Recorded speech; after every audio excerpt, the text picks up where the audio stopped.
Why is it that you say that we must engage in the process of philosophy?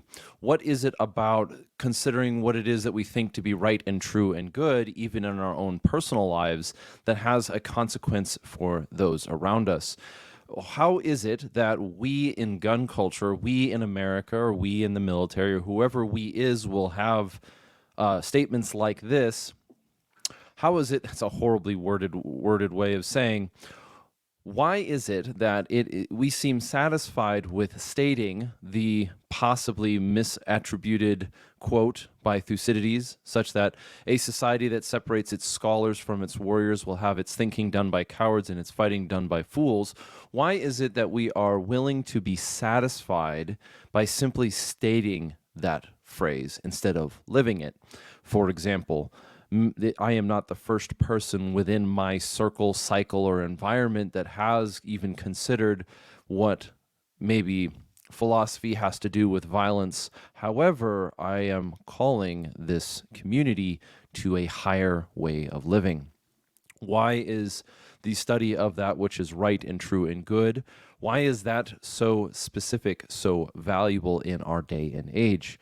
Well, I was granted with an opportunity, I was granted with an example of that today, or just recently over the weekend, with, I think it was Will Spencer of Renaissance of Men, who brought it to my attention, although perhaps accidentally. And so I'm going to bring it up on the screen. We're going to see if this works, and I want to make sure that the audio on this is correct. Oh, right, there we go. So this is a woman on MSNBC talking about what she describes as the difference between, Christians and Christian nationalists. The thing that unites them as Christian nationalists, not Christians, by the way, because Christian nationalists is very different, is that they believe that our rights as Americans, as all human beings, don't come from any earthly authority. They don't come from Congress. They don't come from the Supreme Court. They come from God. The one thing that unites all of them, because there's many different... All right, so going back to... So why is a phrase like that important? What is that woman saying? I mean, she, as far as I understand, is not herself a politician. She does not have political authority in this country, even though she's speaking about ideas in the media. And why are we, and I'm bringing up this concept because it's very important to look at how we think about the world. For example, it's worth bringing up that history in its sort of flat circle mentality, or history repeating itself. It's worth bringing up the fact that the Romans killed the Christians during their persecution because the Christians appealed to an authority higher than Rome. Even when they agreed to live according to Roman rule, with some exceptions, say food sacrificed to idols and so forth, with the exception of certain religious rights, the Christians were willing to abide by the government of Rome. However, they appealed to a higher authority, that specifically of God. And the Romans, in that sense, could not abide by it, and so they brought about persecution. In the case of this woman, what she is saying is that in some sense, what it means to be a Christian nationalist is to believe that God, that all authority on heaven and earth is ultimately granted by God, or that God has higher authority than government, or even more specifically, that your rights, the idea that you might have a right, is not actually granted by you being created in the image of God, but rather because the government says so. And whether she knows it or not, and I'm not really here to attack the woman herself, but the ideas that she's presenting, whether or not the woman understands it, and let's see if I'm going to get called out for misgendering her, whether or not she understands it, her worldview in that sense places her in a sharp, it places her at a distinct disadvantage over everybody else. Because according to her worldview, if the government says so, she must do it. And she does not have autonomy. And rather, let's talk about this idea. Let's talk about this problem. Why? This is why I will go back to those who believe that we have a right or a responsibility to become capable of violence. This is why part of that is thought. So, what is being said here outside of the terms nationalist and Christian nationalist, which unfortunately in a classic philosophy sense she probably does not know what she's talking about, and all is forgiven, I suppose. The issue with what's being said here is not about which political camp somebody falls under, but how one believes that rights came to be. What is a right? How do we think about a right? Let's start with that. A right is something that places an obligation on someone, whether it is a positive or negative obligation. In a sense, a right is an obligation in itself. That if I have a right that would be a negative obligation, in the sense, a right might state something like, I have a right to life. It means everyone else in the world is obligated not to infringe on my right to life. They are morally obligated. Whether or not they live according to that obligation or not is a different conversation. But if I have a right, then if it is a negative right or a negative obligation on others, then it is such that they are obligated not to do something. There is something called a positive right as well, or a positive obligation, which is something that I have a moral imperative to do.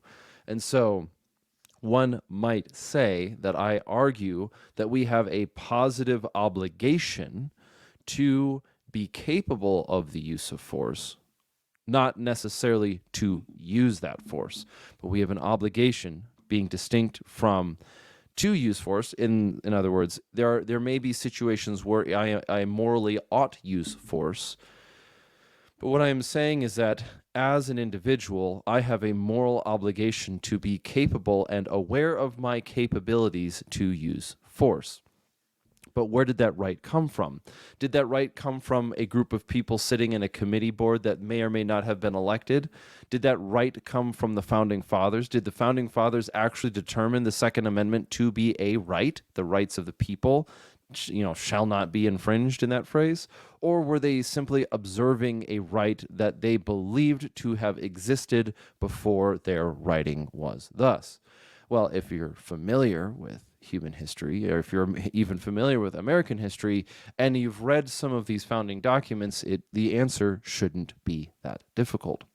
Which comes to the problem that the woman is saying, is that she's saying, no, no, no, no, no, don't believe your lying eyes. The documents upon which our government are founded on are not actually saying what they're saying. Rather, they're saying the opposite of what they're saying, that individuals have rights only so far as the government allows them or dictates them or implies them, which is not only a problem in regards to what the outcome of that belief system might lead to, which is what we'll get to in a little bit, but it also has a problem with an argument in itself. For example, she claims that it is Christian national. Now, I'll be clear here. Let me make one more caveat. I'll be clear here. In the clip that was provided, the woman did not say that it was a bad thing. Maybe she would argue that being a Christian nationalist is a good thing, but we would doubt that on something like MSNBC. And I know the term Christian nationalism is thrown around a lot, and it's going to probably find some sort of Marxist use case or whatever. But I have not yet come to my conclusion about what Christian nationalism is, nor whether I would endorse it. I am reading on the subject as we speak. I mean, not as we speak. I'm talking to you with the camera, but don't at me on that. Don't jump down me. Don't jump down me throat about those kinds of words. So the woman is saying that it is Christian nationalist to believe that rights do not come from the government, but rather come from God. If that was the case, if that would simply be the requirements needed to define something as Christian nationalist, then you would have to argue that this country that we live in was founded on what she determines to be Christian nationalism. But is that a convincing argument? What would the significance of that argument be? It's kind of the challenge that's been brought up a couple times lately and will continue to be brought up multiple times, not necessarily by me alone, but what is the significance of the founders of America being Christians or deists or otherwise? It's not. There seems to be a lot of arguments about whether or not America was or is a Christian nation, or whether America was or is this, that, and the other. And sometimes I think we need to take a step back and ask the question of what is the significance? What is the significance of a bunch of old men's words written many, many, many years ago, which also somehow trickled down into being applied in our government? Well, in the case of what this woman has said on national television, we get to see in real time. If a person believes that rights are therefore only dictated by or only are dependent on a government declaring them as thus, then what somebody is saying is that humankind have the generative capability of producing rights. Now, that might be that might not be what you expected me to address first, but it is an argument that human beings somehow gain the generative capability of producing rights. Why is this a problem? Well, mechanically speaking, what happens then when one group of people instigate a series of rights they generate a right in an individual over here, which is in direct contradiction with a right that is generated by a group over there, when you have essentially two people groups generating their own versions of rights. Think of rights as like maybe culture or institutions or whatever. Think of it as that. What happens then is that neither of them actually have rights, that this idea of rights negates itself and it causes a contradiction, it completely invalidating the concept of rights to begin with, which is ultimately nihilism. And then you get might makes right.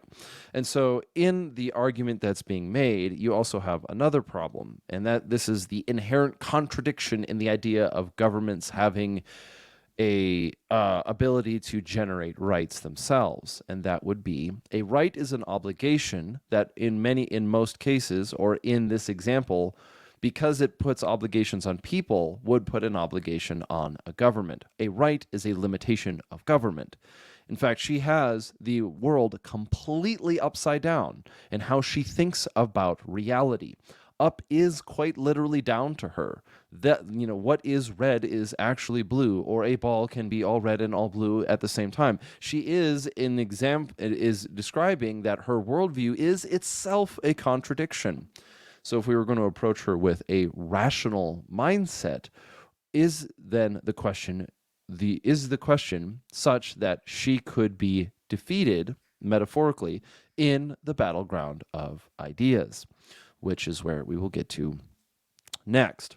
Now, what does this worldview entail? Well, if rights themselves are generated by the government, then it is the government which then chooses or has some choice over what rights will and will not be observed. But you say, is that not the way that it already is? Governments will say that X is a right and then infringe on it immediately, and governments will say that X is not a right but defend it as if it were. True. Mankind has fallen. We are not perfect people. However, it is our responsibility as citizens of our country, and as thus citizens in our country, participants in our government, to correct such things in the way that we operate, which in some people's case, and by some definitions, might actually itself be considered Christian nationalism. If you think that it is the rights or it is the responsibility of the individuals to sunburnt nose from being out in the sun too long. It is the responsibility of the individuals of a society to uphold moral virtues within their culture, then that, I guess, might be considered Christian nationalism. I think that's what some people have loosely defined it as. But let's get back to the case. If this woman in this case, in this example, claims that the idea of rights come from the government, then she is saying that she is obligated morally to do whatever the government dictates, which creates two problems. what happens when your government tells you to do something wrong, like we've seen which was kind of brought up in the Nuremberg trials, or which we saw in World War II, which is the reference that everybody goes to, but let's go to today. If you work for the Border Patrol and you work for your government, and your government comes to you and says, I need you to move those people to this location because we are going to sell them into sexual slavery. If you believe that rights are ultimately divined by the government, then you must also believe that you are morally obligated to do something that you think is wrong. But you think it's wrong somehow. Well, it's not really that you think it's wrong. It is not wrong to obey the government. It is not wrong to do something that it would otherwise be considered evil, so long as the government tells you to do it. Let's just say, end this person's life, create this trafficking system, destroy this country, whatever. And this creates a problem because now the individual doesn't have any responsibilities except for to do what they are told to do by the government. However, we know this naturally to be patently false. And we know it whether it's through more official lines, such as like the Nuremberg trials, or let's just say more intuitive ones. We know that if a government is made out of people, and if people tell other people to do something evil, it doesn't exempt the individual receiving the order from their morality. So, apologies for the interruption.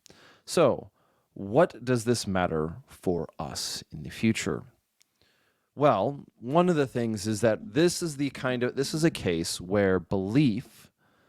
This is a case where belief in something. Sorry, this is a case where what a person believes may very well have consequences on the world. Now, this very individual woman may not have much influence, say, over the way that government operates or the rules that a government dictates, but, however, it is an idea, and because we are people, other people can hold this idea to be true as well.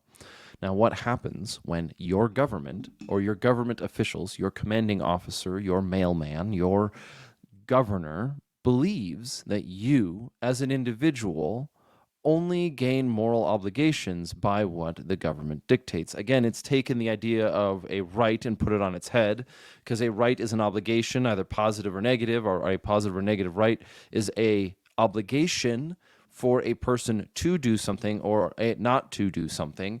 And the idea that a government could impose rights on individuals implies that a government can tell people what to do in a way that we normally would reside for God. In other words, that a government has some sort of control at the levers of morality.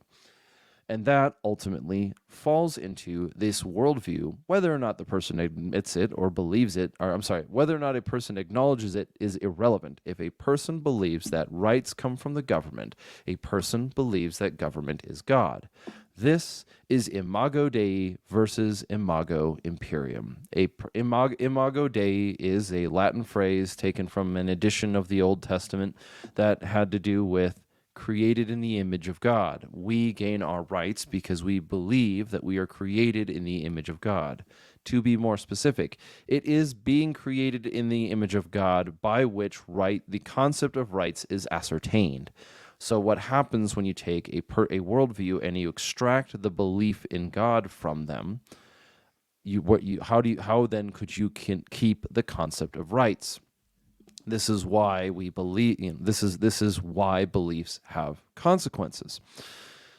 And so, if you do not believe that we are created in the image of God, then on what grounds do rights stand? Now, you might say it's something like nature, or the fact of being human, or individual liberty, which doesn't make any sense if you don't have individuality, because you're just a series of predetermined random outcomes.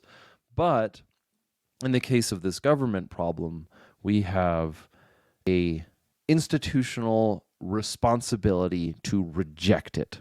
It is our individual and institutions' moral responsibility to reject the idea that rights exclusively come from the government. Why is this so?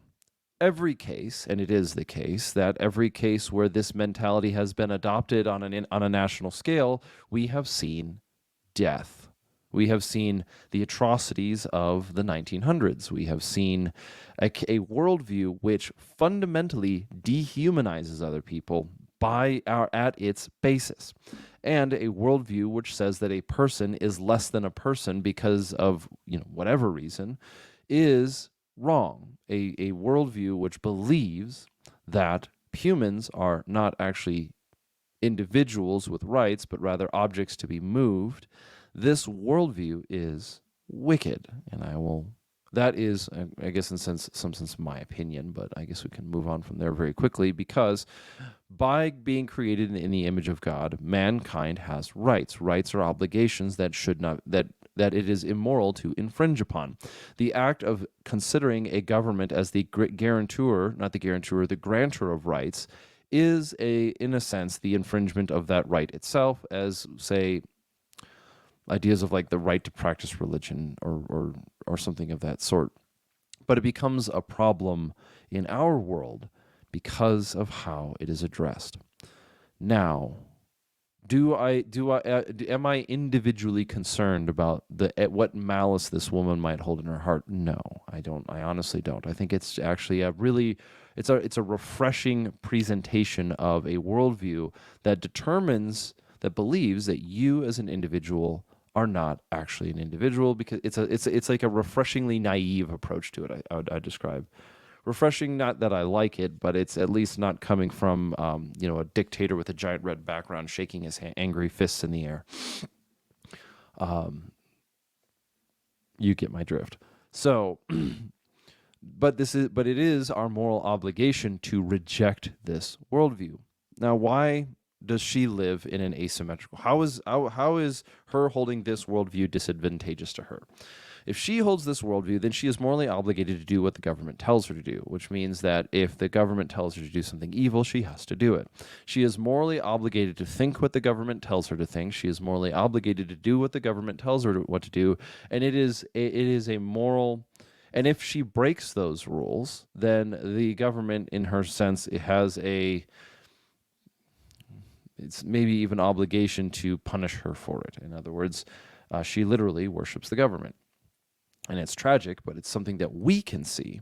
And since we can see it, we can adjust how we think about things. We do not believe things are right because the government says so, because an individual says so. Rather, we believe a thing is right because it is made that way. Now, Rome.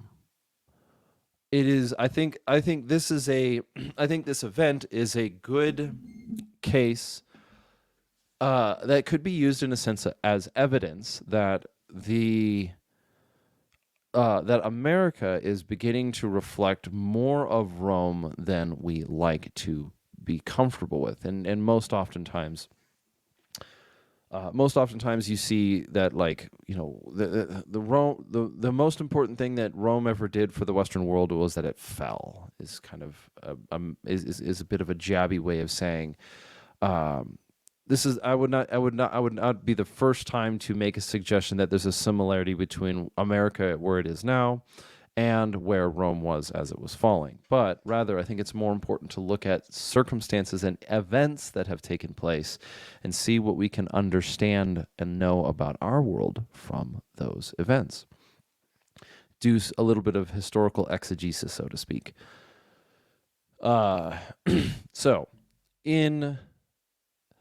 Throughout history, we have seen cases where people begin to believe that their government, that the idea of government itself is in a way omniscient, or the generator of rights. In fact, it becomes a placeholder for God. And we oftentimes minimize this worldview into caricatures like what is oftentimes referred to as Baal worship or Moloch or whatever. We minimize the reality of this evil by turning it into, or by presenting it as as basically a caricature. And I have an issue with that, because if we're going to call something evil, then we have a moral obligation to do something about it. And this is why we go back to the issue with, you can only really hold people accountable if you have a relationship with them. And then you could almost say that much of our government itself is built on a similar principle. But Rome, the history of Rome and the history of Rome's persecution of Christians gives me reason to believe that we will see those days again, or we have the potential of seeing those days again if this worldview is grants a greater and greater foothold, or even like a majority foothold in the United States. If the worldview that this woman has becomes the dominant worldview in the government, I fully expect that the government of America will persecute Christians in a similar fashion to how they were done in Rome. Maybe less Human Torches, but that's a bit that's an aesthetic choice. So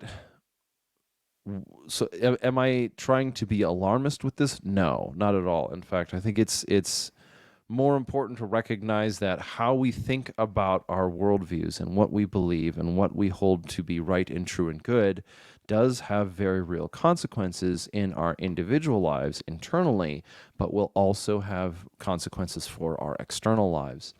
And it is our individual moral responsibility to bolster ourselves in a sense that we might face some form of persecution.